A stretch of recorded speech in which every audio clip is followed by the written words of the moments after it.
ہیں. اس کا مطلب صرف اور صرف یہ ہے کہ شاید ان کو اس ایکٹیویٹی سے یا خطرہ محسوس ہو رہا ہے کہ شاید ان کی ٹھیکیداری کوئی اور لے لے گا اور وہ کام جس کا تمغہ وہ اپنے سینے پہ سجانا چاہتے ہیں وہ فواد صاحب یا محمود مولوی صاحب یا عمران اسماعیل صاحب لے جائیں گے. تو میں سمجھتا ہوں کہ یہ وہ عوامل ہیں کہ جن کو ہمیں ایڈریس کرنا ہے. یہ صرف اور صرف ہماری ایگو اور تعصب اور ہماری جس کو کہتے ہیں وہ ایک عدم تحفظ کا جو ہمارا احساس ہے شاید اس کی یہ وجہ ہے اور کچھ نہیں ہے.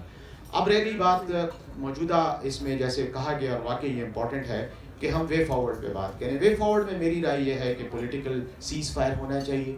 سیز فائر سے مراد یہ ہے کہ ہم یقیناً اختلاف رائے کا تو اظہار کریں دوسری سیاسی گروہوں کے ساتھ, لیکن اس سیاسی اختلاف رائے کو ہم جنگ میں اور نفرت کی بنیاد پر ایکٹیویٹیز میں ایکشنز میں لے کر جانے سے اجتناب کریں.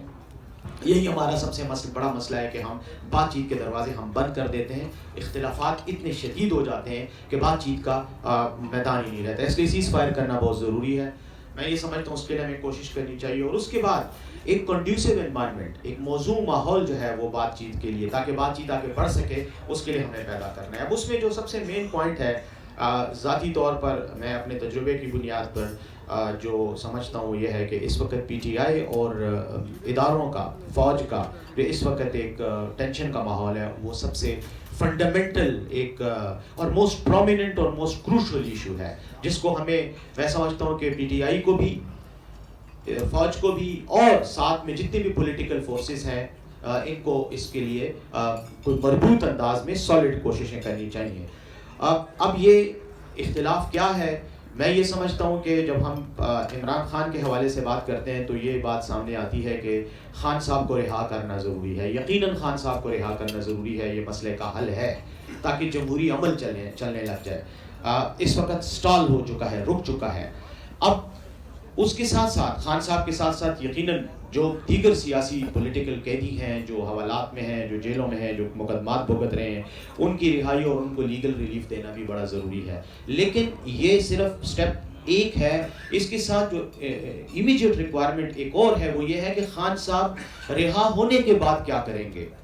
پوسٹ رہائی جو سینیریو ہے that is I believe the most important to be considered, اور اس کے لیے ہمیں کوئی راستہ ڈھونڈنا ہے, کیونکہ میرے خیال میں مختلف جو سیاسی طاقتیں ہیں اس وقت اس ملک میں جو اس ماحول کو پیدا کرنے کی یا اس ماحول کو بڑھاوا دینے کی ذمہ دار ہیں, ان کو سب سے بڑا جو ڈر ہے یا خوف ہے یا جو اس کے بارے میں کلیئرٹی نہیں ہے جس کی وجہ سے یہ ماحول بحالی کی طرف یا علاج کی طرف یا سلوشن کی طرف نہیں بڑھ رہا, وہ خان صاحب کی رہائی کے بعد کے حالات ہیں.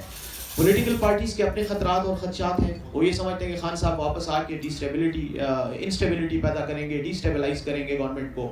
ایک ایشو ہے جس کی وجہ سے وہ چاہ رہے ہیں کہ خان صاحب اندر رہیں, اور شاید اس میں برملاب دو ٹوک الفاظ میں یہ کہوں گا کہ بعض سیاسی پارٹیوں کی خواہش ہے کہ یہ کنفرنٹیشن بڑھے, اور اس بڑھنے کی وجہ سے ہمیں جو لیز آف لائف ملی ہوئی ہے اور ہم جو مختلف اقتدار کو بھی انجوائے کر رہے ہیں اور پولیٹیکل فریڈم کو بھی انجوائے کر رہے ہیں, یا پولیٹیکل بغیر کسی روک ٹوک کے یا بغیر کسی تنقید کے ہم جو اپنے کام کر رہے ہیں وہ ہم کرتے ہیں, تو وہ بھی یہ چاہتے ہیں کہ یہ اختلاف بڑھے بجائے اس کے کہ یہ کم ہو. جیسی ہی کوئی بات ہوتی ہے, اور میں اپنے ذاتی تجربے کی روشنی میں یہ بات شیئر کرنا چاہوں گا آپ کے ساتھ کہ جب بھی کوئی بات ہوئی ہے اور کوشش کی گئی ہے تو دوسری طرف سے رکاوٹیں پیدا کرنے کی کوشش کی گئی, تیسرے فریق کی طرف سے وہ رکاوٹیں پیدا کرتے ہیں. تو ایک تو یہ ہمیں اس کا کوئی سلوشن ڈھونڈنا پڑے گا, اور دوسرا یہ ہے کہ ان تمام فریقین کو یہ اعتماد دینا پڑے گا کہ خان صاحب رہائی کے بعد کوئی تلوار ہاتھ میں لے کے یا AK-47 ہاتھ میں لے کے کوئی لوگوں کو ماریں گے نہیں, بلکہ اس ملک کی سیاست میں ایک پازیٹیو رول پلے کریں گے. میں یہ سمجھتا ہوں کہ سب سے بڑا جو فیکٹر ہمارے لیے ہے جس پہ ہمیں ڈسکس کرنا چاہیے وہ یہ ہے کہ فریقین کو اعتماد کیسے دلایا جائے اگر آپ نے صلح کرنی ہے اور اگر آپ نے ماحول میں بہتری لانی ہے. ساتھ ہی ساتھ میں یہ سمجھتا ہوں کہ میں جتنا خان صاحب کے ساتھ میرا انٹریکشن رہا ہے قید کے دوران رہا ہے, اور کافی ایکسٹینسو اور انٹینسو قسم کی ملاقاتیں رہی ہیں, اس میں یہ سمجھتا ہوں کہ خان صاحب کے کوئی کی طرف سے جو ایشوز ہیں, جو مطالبات ہیں, ان کا اگر انالیسس کیا جائے, ان کا ڈائسیکشن کیا جائے, تو میرے خیال میں اس میں کوئی بھی نظریاتی یا ملک کے مفاد کے حوالے سے کوئی پرابلم نہیں ہے. سب متفق ہیں تمام فریقین کو پتہ ہے کہ پاکستان کے انٹرسٹ میں ہم نے بات کرنی ہے، قوم کے انٹرسٹ میں بات کرنی ہے.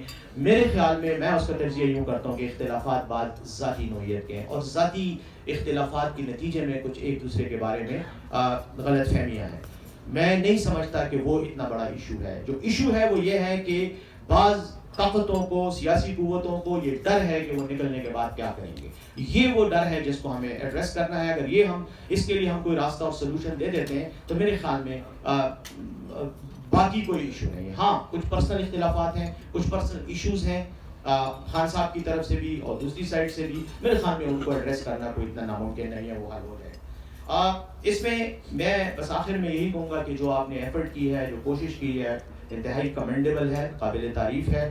یہ کوششیں جاری رکھنی چاہیے باوجود اس کے کہ ماحول میں یقیناً مایوسی زیادہ ہے. لوگ یہ سمجھ رہے ہیں کہ شاید حالات ٹھیک نہیں ہو رہے اور ایسا لگ بھی رہا ہے، لیکن میرے خیال میں اگر ہم کوشش کرتے رہیں تو یقیناً یہ کنسنسس ڈیولپ ہوگا اور میرے خیال میں ہم اپنے مقصد میں کامیاب ہو سکیں گے. Thank you very much.